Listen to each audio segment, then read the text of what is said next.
Friends, आज की इस वीडियो में हम ये देखेंगे कि हमने पार्टनरशिप फर्म को कैसे रजिस्टर करना है। तो लास्ट वीडियो में हमने ये देखा था कि पार्टनरशिप फर्म को रजिस्टर करने का सबसे पहला स्टेप होता है पार्टनरशिप डीड प्रिपरेशन, जो हमने इससे पहले मैंने आपको वीडियो में बताया था कि डीड तैयार करते हुए आपने किन किन पॉइंट्स का ख्याल रखना होता है। अब डीड आपने 1000 रुपये वाले स्टाम्प के ऊपर प्रिंट कर ली, जो आपको बैंक ऑफ पंजाब से इशू हुआ था। उसके बाद आप फॉर्म 1 फिल करेंगे। फॉर्म 1 आपको किसी भी रजिस्ट्रार ऑफ फर्म के ऑफ़िस से मिल जाएगा, या रजिस्ट्रार ऑफ फर्म के ऑफ़िस के साथ किसी फ़ोटो कॉपियर की शॉप होगी, वहाँ से आपको मिल जाएगा।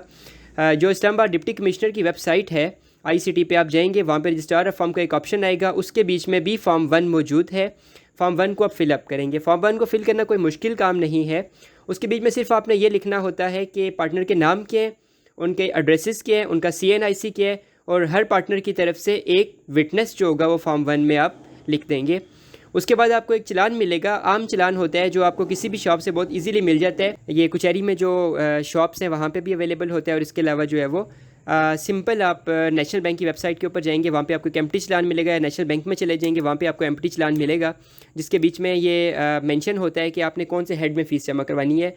तो ये हेड है C03545। ये हेड इस्लामाबाद के लिए, आई थिंक सो पंजाब के लिए भी ये होगा, लेकिन आपको रजिस्ट्रार ऑफ फर्म से ज़्यादा अच्छे तरीके से पता चल जाएगा कि हेड ऑफ़ अकाउंट किया है, जहाँ पे आपने 1000 रुपये फ़ीस जमा करवानी है। और उसके बाद आपने जो डीड बनाई थी उसकी 3 फ़ोटोकॉपीज़ कर लेनी है, और एक एफिडेविट तैयार करना है। एफिडेविट के बीच में आप ये लिखेंगे कि जो आपकी फ़र्म का नाम है वो यूनिक है, और कोई और जो फ़र्म है वो इस नाम से रजिस्टर नहीं है। और इसके अलावा दूसरा पॉइंट ये लिख देंगे कि जितने भी कंटेंट्स आपने पार्टनरशिप डीड के बीच में लिखे हैं वो सारे करेक्ट हैं और best of your knowledge and belief हैं।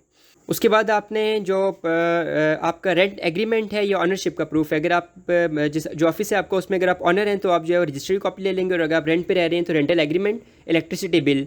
इसके अलावा जितने भी पार्टनर्स हैं उनके ID कार्ड, और पार्टनर का जो विटनेस है उसके भी ID कार्ड की एक एक कॉपी करवा लेंगे। उसके बाद आपने कुचहरी जाके इन तमाम डॉक्यूमेंट्स को नोटराइज़ कर लेना है।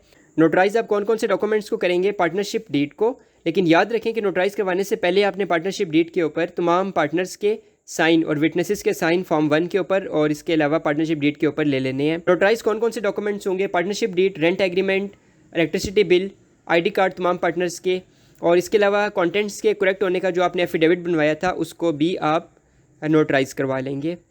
और दूसरे प्रिकॉशंस जिनका आपने ख्याल रखना है, याद रखिएगा कि मैंने जब पहली बार पार्टनरशिप डीड बनाई थी तो मेरी 3 से 4 मरतबा रिजेक्ट हो गई थी, क्योंकि मैंने बहुत सी चीज़ों का ख्याल नहीं रखा था। तो जो गलती मैंने की थी वो आप मत कीजिएगा। आपने दूसरे प्रिकॉशंस का भी ख्याल रखना है।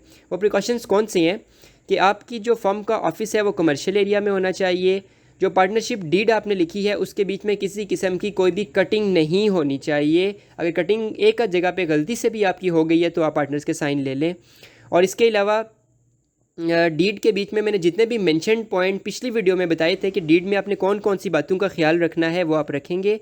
तमाम वो पॉइंट्स मेंशन करेंगे जो मैंने वहाँ पे लिख दिए थे। उसके बाद आपने ये पूरी एक फ़ाइल तैयार करनी है। वाइट फ़ाइल एक ले लें जो आप केस के लिए तैयार करते हैं। उस फाइल के बीच में तमाम डॉक्यूमेंट्स लगा लें और उसके ऊपर लिख लेंगे to the registrar of firm. और उसके बाद ये डॉक्यूमेंट की फ़ाइल लेके आप रजिस्ट्रार ऑफ फर्म के ऑफ़िस में चले जाएँ, उसके PA को दिखाएं और उससे पूछें कि यार ये फ़ाइल चेक कर लो, इसमें कोई गलती तो नहीं है, ताकि आपकी फ़ाइल क्लाइंट के सामने रिजेक्ट ना हो सके। जब क्लाइंट को आप ऑफ़िस लेके जाएंगे तो आपको शर्मिंदगी ना फेस करनी पड़े। तो वो आपको चेक करके उसी वक्त बता देगा कि इसके बीच में ये कमी पेशी है या 100% ओके है। अगर उसने ओके कर दिया तो उसके बाद आपने तमाम पार्टनर्स को लेके रजिस्ट्रार ऑफ फर्म के ऑफ़िस में चले जाना है। याद रखें कि इस्लामाबाद के अंदर 100% और बाकी जो छोटे डिस्ट्रिक्ट्स हैं उनके अंदर भी रजिस्ट्रार ऑफ फर्म के ऑफ़िस में तमाम पार्टनर्स की प्रेजेंस ज़रूरी है।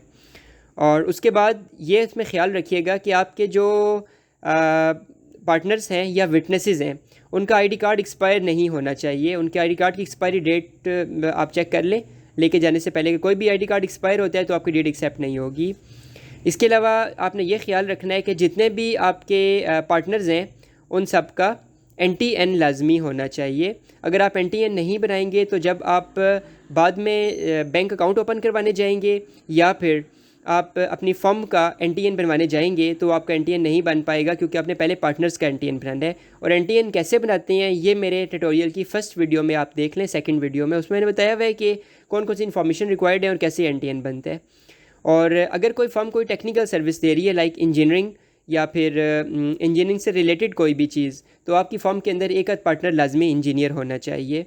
अगर कोई भी एक पार्टनर इंजीनियर नहीं है तो कोई इंजीनियर हायर करें और उसको जो है वो आप शो करवाएं वहाँ पे उसका PEC का सर्टिफिकेट, पंजाब इंजीनियरिंग काउंसिल जो है या पाकिस्तान इंजीनियरिंग काउंसिल, उसका सर्टिफिकेट लगा दें और बताएं कि ये इंजीनियर हमारे पास मौजूद है, फर्म में हम इसकी सर्विसेज लेंगे।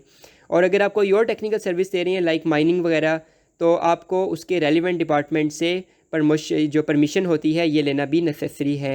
और वो परमिशन कैसे मिलेगी, वो रेलिवेंट डिपार्टमेंट में आप जाएंगे, वो आपको सारी रिक्वायरमेंट्स बता देंगे।